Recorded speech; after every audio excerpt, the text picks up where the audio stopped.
Hello all. Today I'm going to talk to you guys about the world refugee crisis and more specifically the Lake Chad refugees, but that'll be later in the lecture. First, let's start with a brief overview about refugees. First, there's a difference between an asylum seeker and a refugee. An asylum seeker is someone who has applied for international protection but hasn't been accepted yet, while a refugee is someone who has successfully been accepted for international protection.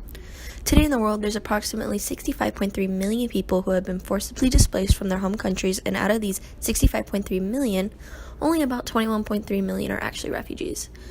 54% of that 21.3 million come from three countries: Somalia, which has roughly 1.1 million, Afghanistan, who has 2.7 million, and Syria, who has 4.9 million. Syria also has the largest refugee group in the world at the moment.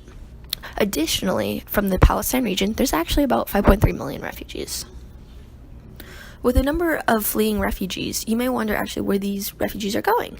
The top hosting countries in the world are Turkey, which houses about 2.5 million, Pakistan, who has about 1.6 million, then comes Lebanon, Iran, Ethiopia, and Jordan. What is really interesting about this group of countries is that all of them are developing countries. Not one of them is part of that developed world. Alright, next let's talk about what causes a refugee to become a refugee. First, lack of government protection could do this. Second, famine. Third, religious, national, social, racial, or political persecution could also be a factor. A fourth reason could be gender or sexual orientation. An interesting fact is that in June of 2017, France actually became the first country to accept a gay refugee.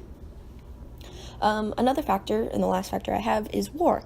As I stated earlier, the largest group of refugees is fleeing from Syria, and their main cause is because of warfare. War has displaced 6.3 million internally from Syria, and another 5 million just decided to leave the country altogether. There are some consequences for refugees. Some settle in refugee camps where they get assistance and sometimes education, but they also face violence, sexual abuse, and environmental damages. They also self-settle with the local population, which can create co-ethnics in the community. Lastly, the refugees could just settle in urban areas. Now, on to solutions. The first solution would be third country resettlement, with the US, Australia, and Canada being examples. Although these days, those quotas are extremely strict, especially under the new president in the US. Next, repatriation, which could be forcible, but there are some problems with it, such as employment issues, infrastructure, any land that was stolen when they left, harassment for coming back, and resentment. Next, I actually would suggest opening up safer routes to sanctuary and resettling all the refugees who need it. World leaders, they need to start putting refugees' lives first. If they don't put the lives of their citizens first, who are they then?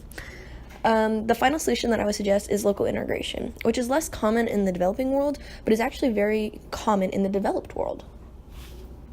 Now let's take some time to look onto those Lake Chad refugees that I mentioned earlier. There are approximately 2.3 million refugees, and they're the fourth largest refugee group behind Syria, South Sudan, and Afghanistan. There are many crises that affect refugees, but those from the Lake Chad region mostly face climate change, massive displacement, chronic underdevelopment, and conflict due to the Boko Haram's violence. These countries that are in the Lake Chad region are Nigeria, Niger, Cameroon, and Chad. There are some things that are actually being done for these refugees. The host countries that they go to are sharing what little resources they do have because, as I mentioned earlier, a lot of these are developing countries. Also, the famine in that area was slightly detained. I don't want to say detained, but averted because they gained some aid from the humanitarian societies. Although there are some good things, not everything has gone very smoothly for these Lake Chad refugees. Earlier this year, a senior United Nations aid official called for urgent funding and required $544 million, but they only received less than 4% of that, and that was about 2 to 3 months ago. Lastly, let's talk about what should be done for the Lake Chad refugees. They should be receiving the same amount of media coverage as other refugee groups, but they aren't because they don't have the story the media wants. In most of these countries with refugees, it's about war. That's what the media wants. Well, Lake Chad, it's drought and famine, which doesn't catch the eye-popping story that like Syria has. Next, the United Nations should put more effort into receiving aid to help with the drought, which in turn could cause repatriation in that area and resettle those refugees back there.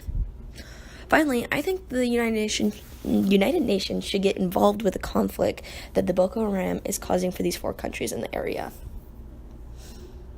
And this concludes my lecture. Thank you for listening. I hope you learned something you didn't previously know. Thank you.